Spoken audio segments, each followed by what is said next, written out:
Pero po akong tanong, pangatlo. Opo. Kanina po na ang ganda ng talakayan nyo tungkol sa Romanov. Yes, sir. Opo. Alam niyo po ba yung istorya ng Romanov? At ang gaganda po ng mga sagutan ninyo, alam niyo po ba yung historical background ng Romanov? Ang alam ko lang po dyan, Your Honor, yun yung nangyari sa, I think, Tsar, kung hindi ako nagkakamali sa Russia. Sa Russia. Opo, Opo. Sino po ba yung nakakalaban ng Tsar? Again, hindi ko po maalala, hindi ko po nakita yung buong... Yun. Kasi napakahalaga po malaman ng taong bayan kung sino po ang tinatawag natin na Romanov at Yes, sino yung nakalaban nila. Kasi po, katabi ko ang isa sa Marcos family. Yes, sir.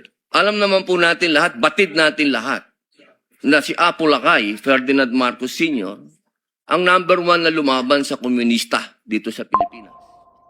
Batid naman din po natin na ang nag-execute sa Tsar kay Nikolai at sa kanyang mga anak, sa kanyang pamilya, ay ang komunista.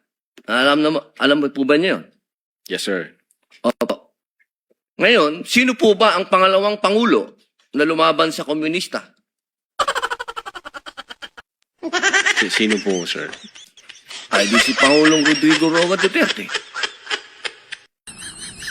Hindi ba po dapat isipin natin yung Romanov ay tungkol sa threat na pumapasok sa mga pamilya na mga namumuno dito sa ating bayan na lumalaban sa komunista. Komunista po ako Gusto ko lamang pong alamin ninyo.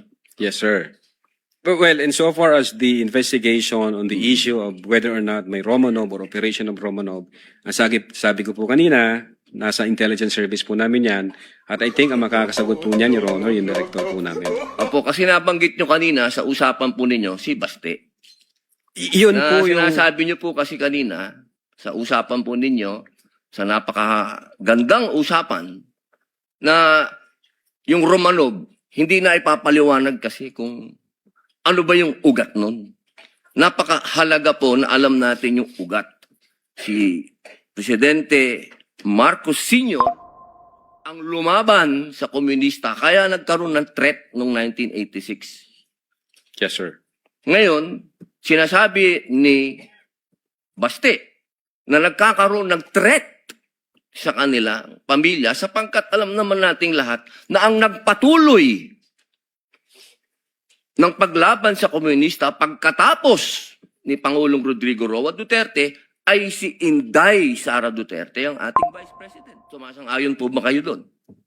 Wala po akong personal knowledge, sir. Ay, bakit po kayo walang personal knowledge? Yun po ang sumunod na assignment ng ating Vice Presidente pagkaupo niya. Siya po ang nag-take over ng NTF-ELCAC. Hindi po alam ng NBI yun. Well, nag-NTFL ka siya, pero yung factual circumstances doon, Factual. wala pa po akong... Wala po kayong... Pero alam niyo po, sagutin na lang po ninyo na siya ang nag-take over ng NTF-ELCAC. Yes, Your Honor. Opo. Isa na lang po, ginoong tagapamahalang hukom. Sabi niyo po kanina, ulitin ko lang po, gusto ko lang pong malaman uli. Inamin niyo po na wala kayong personal knowledge tungkol dun sa threat ng Pangulo. Ng pangalaw, sabi niyo po kanina, wala kayong personal knowledge na kumuha na ng assassin o papatay sa Pangulo, ang pangalawang Pangulo. Narinig ko po kanina. During that time? Yes or no lang po. During that time, ongoing ho ang validation namin, So, sir. ibig niyo pong sabihin ngayon, meron na kayong personal knowledge na meron na kayong... Hindi po, ongoing po ang validation. At sabi ko nga po, ang makakasagot po niyan, yung intelligence service namin at ang director po namin, sir. So hanggang ngayon po, wala pa kayong personal knowledge. In so far as the Cybercrime Division is concerned back then, Hindi po, ongoing ngayon po, ho yung yes or no po, validation. ngayon po, sir, mahal naming saksi, ngayon po. Kung ako tatanungin, wala pa po akong idea, pero baka meron ang intelligence service o ang director po namin. Attorney Lato, kindly answer the question directly. It's answerable by yes or no. And I think Yes, sir. you know the answer. Opo. Well, ako personally, wala pa po, sir. Okay. Yun lang po, maraming salamat po, Thank mahal you. na saksi. Thank you, sir.